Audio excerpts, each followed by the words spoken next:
everyone, welcome back to our channel, We're the Movie Couple. I'm Wendy. I'm Dustin. And this is our non-spoiler review for Turning Red. Turning Red follows 13-year-old Mei Ling Lee, who turns into a giant red panda whenever she gets too excited. Talk about having fun at a movie. Dustin and I had so much fun doing the reaction for Turning Red. Like, just the comedy in the trailer was... Honestly, I was not expecting it to be, like, to laugh out loud that much when she was running away at, like, a panda like this. That just really got me. I guess it's just my kind of humor. But when we saw the movie, and by the way, this is directed by Domee Shi, who is the same director who created and directed the Pixar short Bao that had everybody talking about, because it was just something that, like, we as an audience hadn't seen before from Pixar. Yeah, and honestly, this little clip that we got in the trailer what is a perfect non-spoiler way to kind of tell you exactly what this entire movie is about without really spoiling anything, and none of the trailers really did any more than that. They gave you exactly what this movie was about, and they gave you a taste of what the comedy was going to be like.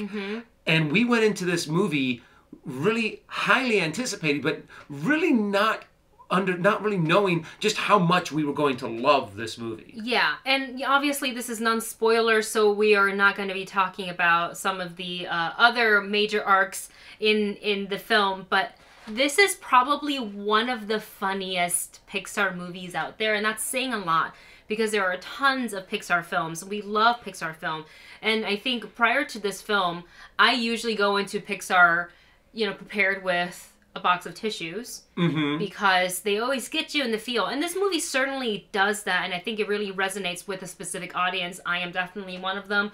I was talking to John Roca about this, and he's like, yeah, I like boohooed during certain parts, because it follows Mei Ling Lee. She is 13. She is this, on paper, looks like absolute, you know, perfect student, A+, perfect daughter. She studies hard. She's got a great group of friends. She seems very, very confident, you know, but the thing is that there is that pressure that comes from the family doing everything she's told by her, specifically more of her mom than her dad, and trying to be the perfect daughter for her mother, and kind of coming to a conflict of, you know, she's growing up, she's 13, her group of friends really want to go and see, they're obsessed with this boy band named Four Town, even though there's five members. In the band. Which, by the way, this is also, the time is set in the early 2000s.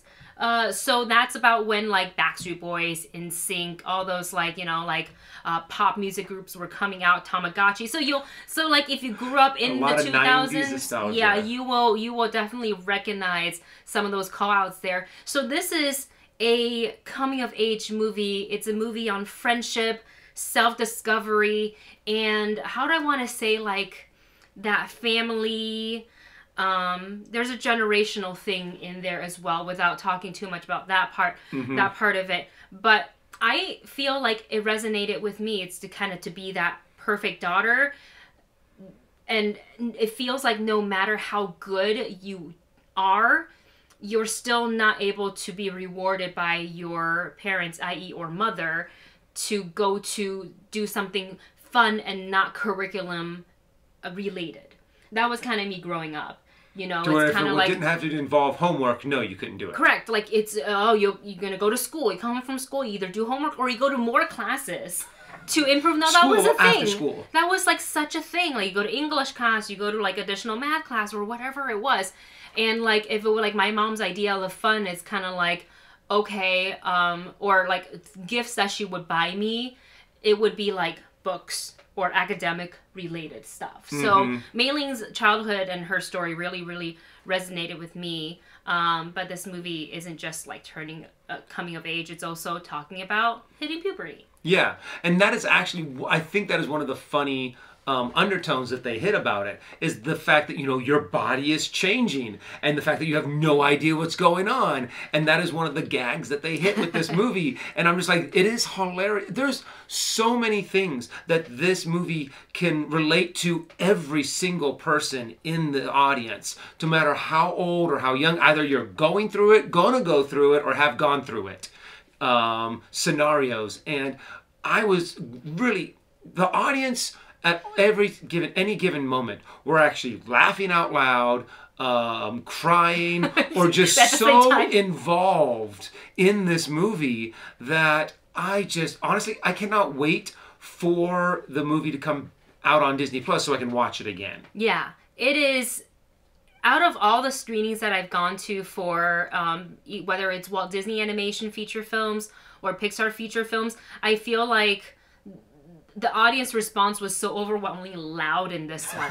Like, everybody just so loud, not in a rude way, just people were genuinely having fun. This is a really funny movie. The writing is really, really smart. It is hilarious. It's super relatable. The panda is super cute, by the way. Oh my gosh, get ready for the panda merch. I want some panda merch, and I haven't been able to find any. I've only seen like one Loungefly bag, and I'm like, that's it, I want more. There should be a ton of merch on this, actually. Not just of the panda, but there are a lot of other things that if they had it, I'd buy it. Disney, you gotta work with Tamagotchi or just take the tech, because I don't know if the patent still belongs to Tamagotchi or not. But, like, you guys need to do a collab, and instead of the egg, just make it a panda face. Mm-hmm. Just and then you're feeding your little panda. Yes, like that. Lean in on that. I need a Four Town soundtrack, okay? I need Four Town merch. Which is another thing. This boy band hits that they actually have in the movie. Oh, I'm like, gonna be on my mind. It's not bad.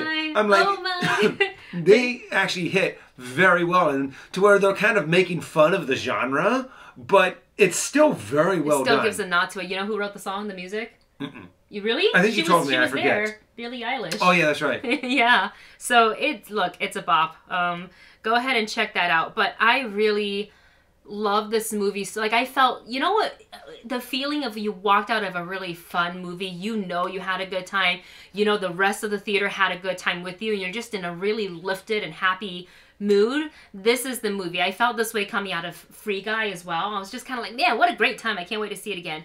Exactly the same feeling, even though two completely different type of movies. So I would highly recommend people go see this. You're gonna laugh a lot. You're probably gonna cry, because I did. And I don't know if you got a little choked up. I got a little choked up too.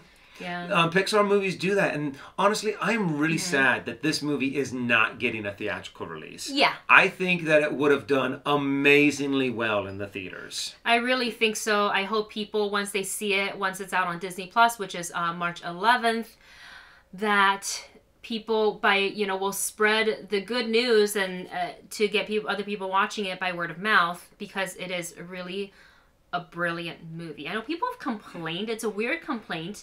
I don't remember ever reading this ever for any other Pixar films, but they're saying that yes, the panda looks cute, the animation, but they say the animation for the people doesn't look good.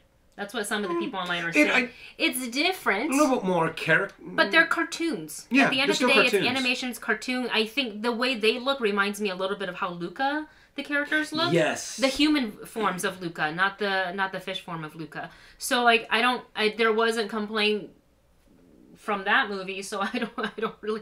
And at the end of the day, I don't think any Pixar film has ever been, like, life realistic. Not really. No.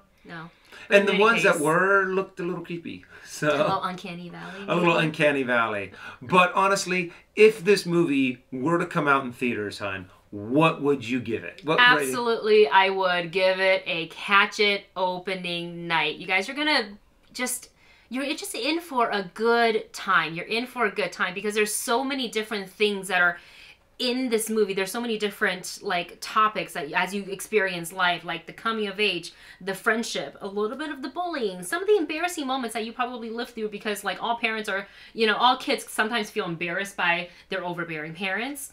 Trying to be the perfect student, the perfect son or daughter. Like, that's all in there wrapped up in this movie. I highly recommend you check it out as soon as it gets on Disney Plus. Same here. I'm definitely a catch it opening night.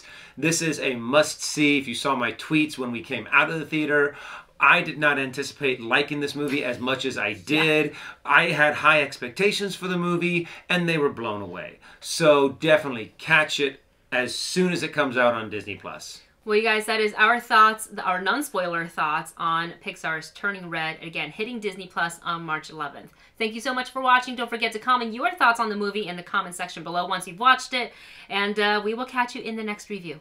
Bye.